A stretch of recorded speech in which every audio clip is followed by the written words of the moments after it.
We are going to make this decision now. Donald Trump will be the 45th President of the United States. No woman no cry. No woman. No man no cry. I said no woman no cry. No woman. No woman no cry. You know what I think? I think raising feminist daughters is child abuse. Now, I know that sounds crazy, right? You know, because feminism has all the politically correct momentum behind it. You know, the average person, when they think of feminism, they think of this well-intentioned movement to help young girls grow up to be empowered and self-actualized. But this is something I've thought for a long time, this idea that raising feminist daughters is child abuse. I used to think it a lot back when Ronda Rousey got her head kicked off by Holly Holm, and all Ronda Rousey's, I'm an empowered woman, I don't need no man, I don't want to be a do-nothing bitch, all that nonsense that maybe her mom raised her to believe in. I believe her mom was a strong influence in her life, and her mom's a very kind of rugged, you know, do your own thing as a woman type character. I think when Ronda grew up, she had a lot of nonsense. And when she got her head kicked off, later in an interview on Ellen, Ronda Rousey basically said that in the hospital after the fight, she was considering suicide. And the thing that gave her light and hope was the idea of basically becoming a fucking a sperm receptacle for her husband, i.e. getting pregnant and having children. And really, there's nothing wrong with that, and that's really the point of my little thesis here that I'm tossing out to you guys.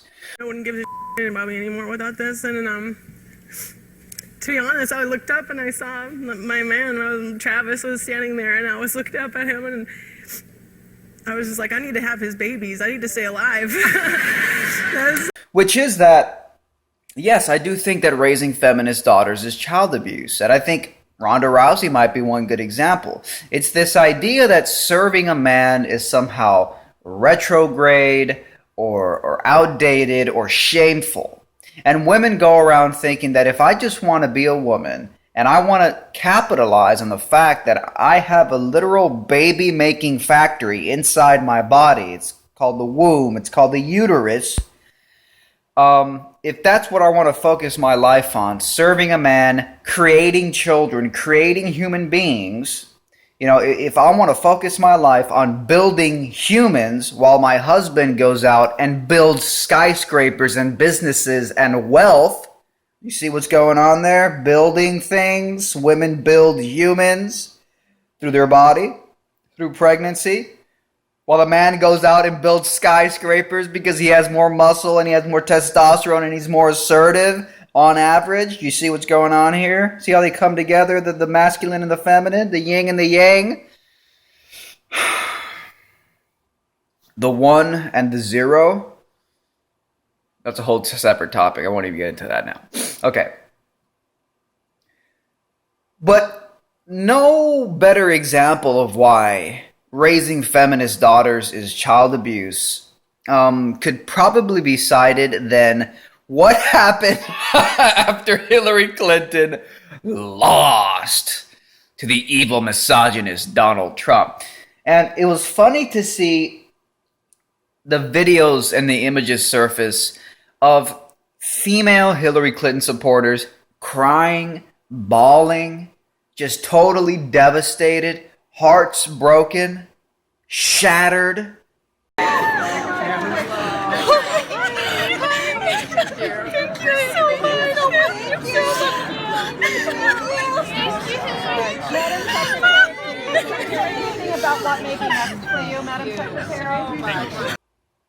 All of these girls had this incredibly delusional worship of Hillary Clinton, this incredibly delusional obsession with seeing an empowered woman finally rise to the presidency, and it's going to be this new era of enlightenment and greatness that they were looking forward to. That's what feminism sells women. It sells women this idea that if you just get this goal somewhere in the distance, you're finally going to be happy. But as they say, and this applies to men, women, this applies in almost every aspect of life, life is not about the destination, it's about the journey. You're not going to find joy in this grand vision you have in the future, because once you attain the grand vision, you will realize that it wasn't as good as you hyped it up to be in your mind. And then the grand vision, the excitement is gone in a fleeting moment.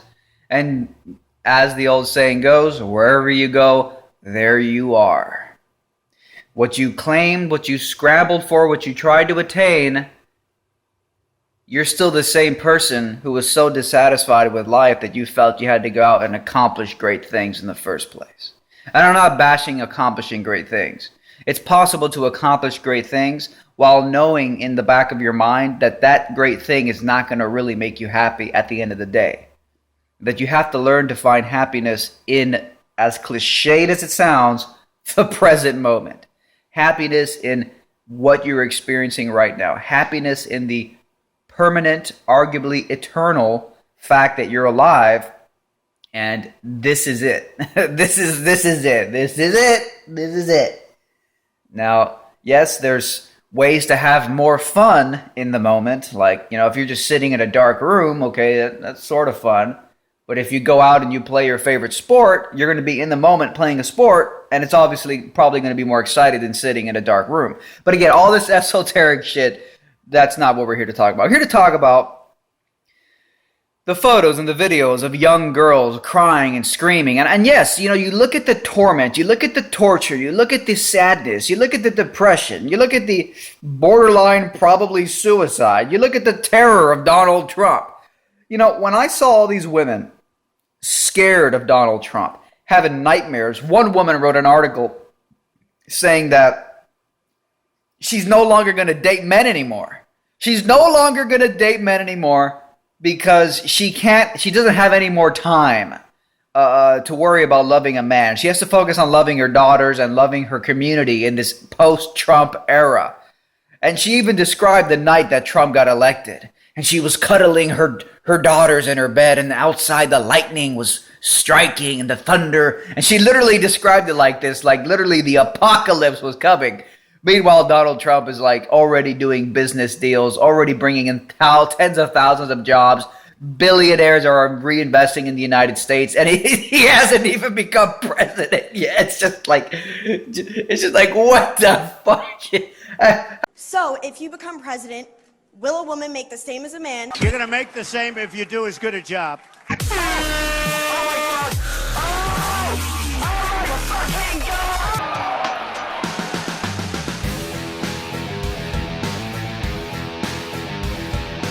How can any fucking idiot dare make the argument that Trump wasn't the best choice? Even if you're a dumb anti-Trump libertarian shithead, how could you dare make the argument that Trump was not the ideal choice? I mean, the economy is one of the central problems this country faces. Even the student loan debt crisis is caused by a shitty economy because there's no good jobs. So kids just go to college and they just sit there and fester. I'm working towards my goal. Kind of like, young girls who are raised to believe in feminism working towards this grand goal. But when they finally get the degree, it's like, I'm just covered in debt and I can't get a job.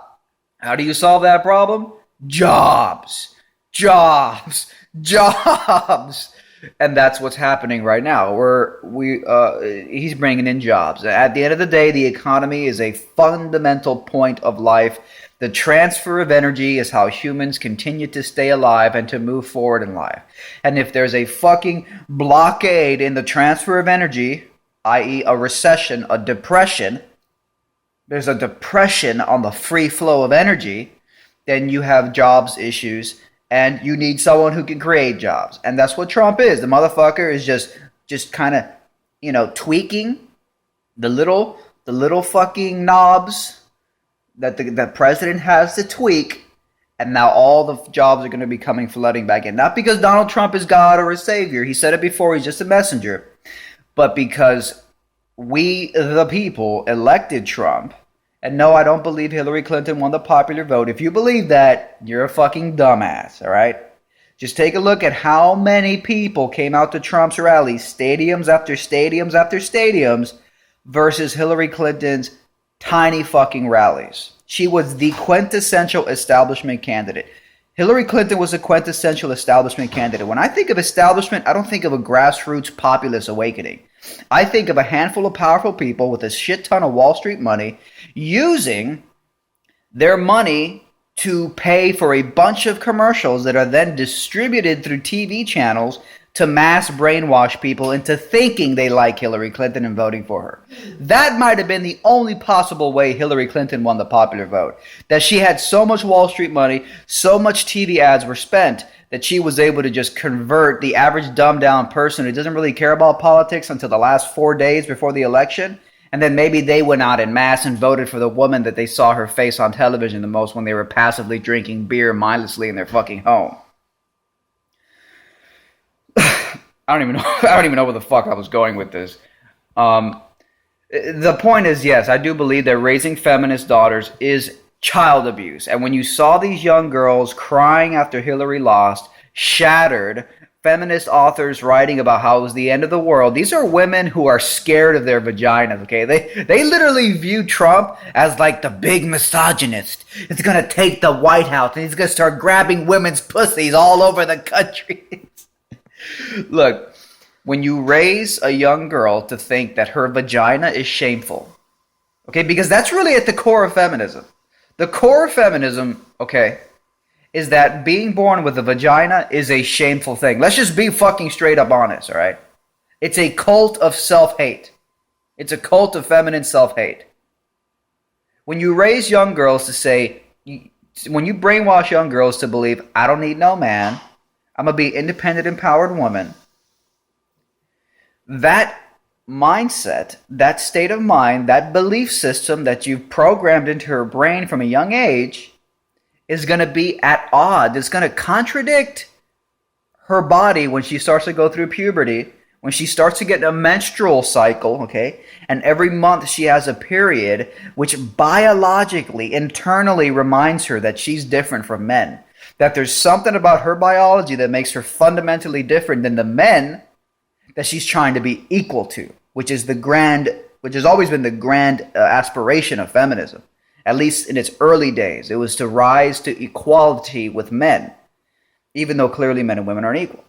So when the girl starts to go through puberty, and she might even start to have sexual thoughts about, some of the males in her high school class, you're getting to a point now where her biology, her body is in conflict with the belief system you implanted in her brain, and even probably shamed her as a young girl to not want to, rely on a man. And when she starts to have these feelings inside of her, where she kind of just wants to serve a man, maybe she wants to utilize the fact that she can give birth to children. Maybe she wants to put these goddamn menstrual cramps to fucking use. I mean, she's got to suffer every goddamn month with the goddamn pain from her menstrual cramps. She might as well fucking put the goddamn pain to use. It'd be a goddamn waste, wouldn't it? It creates cognitive dissonance in her mind, and it can make her very freaked out. And I think you saw that on display. I mean, again, going back to the Ronda Rousey example. She talked, leading up to the big Holly Holm fight, oh, I'm not a do-nothing bitch. She basically became a do-nothing bitch. She basically became a do-nothing bitch after the fight, when she literally said, I was on the verge of suicide, but then I saw the man that I love, Travis Brown, and I thought to myself, man, I gotta have his kids. That's the essence of a do-nothing bitch. You couldn't say anything more do-nothing than that, Rhonda. But you said it. And I'm not judging you, because I think that's basically what my point has always been. That there's more to life and there's more to happiness as a woman than just trying to adopt the traditionally masculine duties and roles that men always had. The male aspiration to be independent and empowered. so that he can attract a woman, and a woman who then serves him. But it's totally mutual, because if he becomes empowered, he takes care of the woman. He becomes empowered in order to attract a woman so he can take care of her. And you, the woman, because you're serving him and you're having his kids, he takes care of you. Totally mutual, totally win-win. So yes, I believe that raising feminist daughters is child abuse. And no, this is not a game, and no, I'm not joking. It really is child abuse. You know, there's nothing wrong with raising a daughter to have values of strength and empowerment. But I think it is child abuse when you tell her that it's shameful to want to serve a man. It's shameful to rob a woman of her feminine capacities, biologically and emotionally, and in terms of her personality and her ambitions and her desires. And when you see these little girls crying because Hillary Clinton lost, thinking that this fucking apocalyptic pussy grabber is going to come rape them in the middle of the night, this sort of Armageddon paranoia that this is going to be a new age of misogyny, and men are just going to be emboldened now to go around raping women, even though women seem to be obsessed with 50 Shades of Grey, which is basically about a glorified rapist molesting a woman.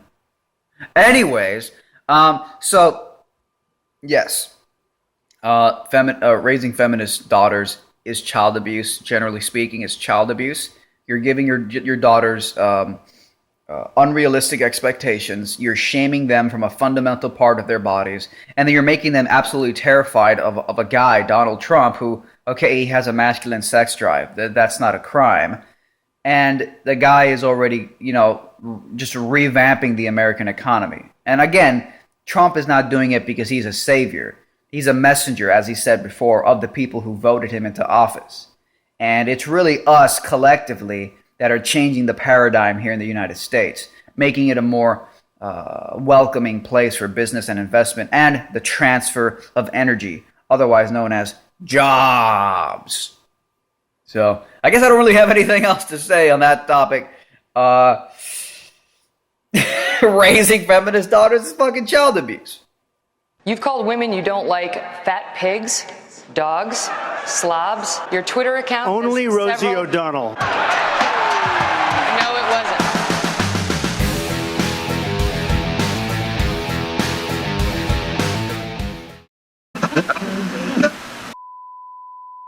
Fight back against YouTube censorship by supporting me on Patreon. You'll also get access to exclusive, never-before-seen videos and other perks like monthly Google Hangouts with me, free books and t-shirts, and more.